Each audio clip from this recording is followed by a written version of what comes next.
What is up, everyone? Welcome to the Week 9 Matchup live stream here at fantasypoints.com. I'm John Hansen. We've got our guy Ben Kukanis, still a father of zero, but that is soon to be up to one.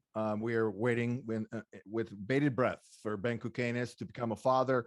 We thought last week it would happen by now, but I had a kid who was little refusing to leave the womb, basically. So we shall see. But our guy Ben Kukanis next week, lock it in, will be a father. Greg and Adam are ready to go. So let's get into it. Let's start with obviously tonight's football game. Greg, you watched the tape of Carson Wentz. Everyone is complaining because they're saying things like it scratched my cornea from television. What did the tape show other than a couple of boneheaded plays from Wentz? I don't think he played as well this week. I don't think he looked quite as rhythmic. I thought he missed some throws that you have to make. I actually thought his interception in overtime was far more telling. There's a reckless nature to his game that may never be gone, and that shows up here and there, as it did on that molded interception. But I thought what was more telling about the fact that he did not play well was the interception in overtime. I also, by the way, watched Mike White today, John, just so you know. Yeah. All right. Well, I mean, he looked like a street free agent type of guy, but he looked like a guy who had some poise. And what did you see? I thought he played well, moved well. As you guys know, I never say anything negative about coaches. I was just surprised watching the tape that the Bengals played high percentage zone, not a lot of man. They played soft. They gave him throws. They did. And they gave him. So again, I'm not knocking Mike White. You still have to make the throws, but they didn't challenge either Mike White or the receivers. Yeah. That's the other part of it. You're not challenging the receivers either. Yeah. So they were able to present him with defined throws. And of course, the Jets were going by the nature of what they wanted to do with Mike White, given that it was his first NFL start. They wanted to do quick game. They wanted to do screens. They wanted to do play action boot. They wanted to do the things that allow defined reads and throws. And the Bengals basically allowed that to happen. So taking nothing away from Mike White, I have no idea what's going to happen tonight. My guess is the Colts won't play it quite the same way. It's funny you say that. I did a radio spot today with Charlie Weiss, and he basically was incredulous. He's like, guys were open everywhere. They were. And they were open everywhere right away. I know. The thing. And he still threw 2 picks in the first 2 shots. Well, you know what? I watched the game, though. There were batted balls. Okay. Got you. Yeah. Gotcha. Okay. Maybe the second one, Greg, was definitely Mike White's fault. It was batted still. But the first one, I didn't think was his fault. Yeah, but overall, like I said, there was a lot of pitch and catch to the game for Mike White. Yeah, I guess it won't be that easy. Adam, injury wise here, actually, Corey Davis doubtful. He's not going to play. Yeah, he's doubtful healthy, though. Yeah, Corey Davis is not expected to play. He hasn't practiced since he got hurt. Right. Both safeties are out. For the Colts. Blackman's out for the season with the Achilles. They just put Willis, the other starting safety, on IR with a groin injury. T.Y.'s out with his quadriceps injury. We knew that was going to be the case. And I talked to the Jets yesterday. Greg's a good guy to talk to. If he said he watched the tape, so he's a good guy to talk to about it. I know in practice they're doing it, and I guess the tape would show it. They're lining up Elijah Moore everywhere.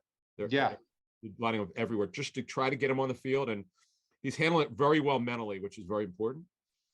Yeah, he had an early penalty in the game, but then there was a pick where he showed great hustle and made the tackle. Okay.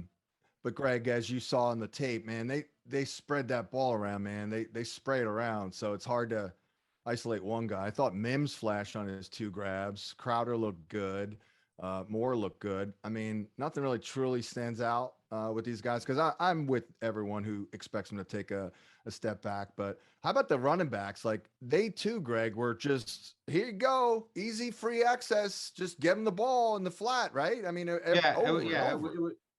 That's what happened in the game, in the pass game. Yes. And like I said, I don't think it'll be that easy tonight. I got to tell you, though, I don't know how much you've seen of this secondary, but I know, Adam, you and I have been talking about, but they're pretty good, man. Bryce Hall seemingly did a good job. Jamar Chase. Yeah. That Eccles kid's pretty good. And then Michael Carter, the rookie. So Adam, I don't know if it's a great overall matchup for Carson Wentz. The guy I spoke to spoke really highly of Brandon Eccles, who was a 6th rounder this year. Yeah. I don't know if the guy would say he's the best corner, but he just talked him up about his ability to handle whatever. This is a new defense that they're all learning because you got a new coaching staff. They're doing a good job, and I will. We talked about Mike White and the way that he played. They did put up a lot of points. I have a hard time believing they're going to put up big points in this game without Davis. Mims is fine. He hurt his hand. He's fine. Crowder's their slot. He'll be productive. Moore should play plenty. They're very happy with. It's not a big deal, but if you look at offensive line play, they said Vera Tucker might be their highest graded offensive lineman. He's been. Oh, that's great. And when are we getting on left tackle back, by the way? Are we? Right, because Fant's playing right now. Seems like. Yes. Oh, by the way, Greg, that stood out to me too. Like Mike White had a clean damn pocket. Well, that happens normally when the ball gets out so quick. Yeah, I guess there were not a lot of deep drops. Yeah, I guess so. They were not able to generate pressure. That is an absolute fair statement. I mean, that's the way the game went. My final note, it's funny, when I finished watching that tape, was White played rhythmically with a strong sense of timing, which was helped by a couple of things. Jets pass game design, which presented defined reads and throws at the short to intermediate levels and allowed White to get the ball out quick. Bengals' inability to generate any consistent pass rush. Bengals' high percentage zone coverage and low percentage blitz. Overall, the Bengals did not challenge White and the Jets' passing game. That's what I typed after I watched the tape. I feel like he'll have a decent game here. It's not like the Colts secondary, Adam, has been great. I mean, quarterbacks the last 4 weeks completing 72% of their passes. One of these things, you're putting Mike White on a short week on a road game. He doesn't have. I hear you. Look, and I don't know if you saw his post-game press conference. I don't want to say he's patting himself on the back. I know he's being sort of sarcastic, but he was feeling it. Hey, he's an NFL quarterback. If you talk to the reporters who cover the team, they're still shocked. They're still shocked that he was the starter to open backup to open the season. Yeah, he played well. I'll be interested in what Matt Eberflus has for this guy. Very interested to see. Yeah, because overall, I hear you, Greg, and we've been talking to you long enough to know that a game plan like that is not really sustainable. Most likely, it's good for a couple of games. Yeah, we've probably spent a little too much time here on Mike White, John. Yeah, but hey, he's Mike White. I mean, come on now. He's like tip of the tongue by here. the way, there are some people who picked him up in some of the fantasy leagues. I mean, I could not believe it. I know the buys and the Aaron Rodgers situation. Some people are actually starting him. Can you believe it? Yeah, I call him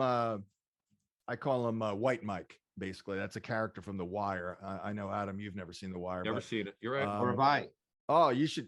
I heard it's great. I'll tell you what, Greg. When you get to if you get to what, John, I watched the first 2 episodes back. Oh, I don't know, either last summer or this summer. I can't remember. And everybody told me it's great, and takes time to get into it. Yes. After the first 2 episodes, I didn't go back to it. I almost quit after 6, and I chugged through it, and it was good. And it's one of my favorite shows of all time. Let's go to Minnesota and Baltimore, and I gotta feel guys at Lamar. Let's go to you, Greg. Can have success here in this game. I think the Vikings secondary is struggling just a little bit, and I think Hollywood Brown is going to give a guy like Rashad Breeland a lot of trouble. Yeah, I mean they've been able to create some big plays with Brown. Bateman has looked like he's a factor as well. The question is ultimately how much they throw it. They don't normally throw it a lot, John, as you know. So the question is how much they throw it. Even when they sometimes do throw it a lot, the yards are not that great. But Brown has shown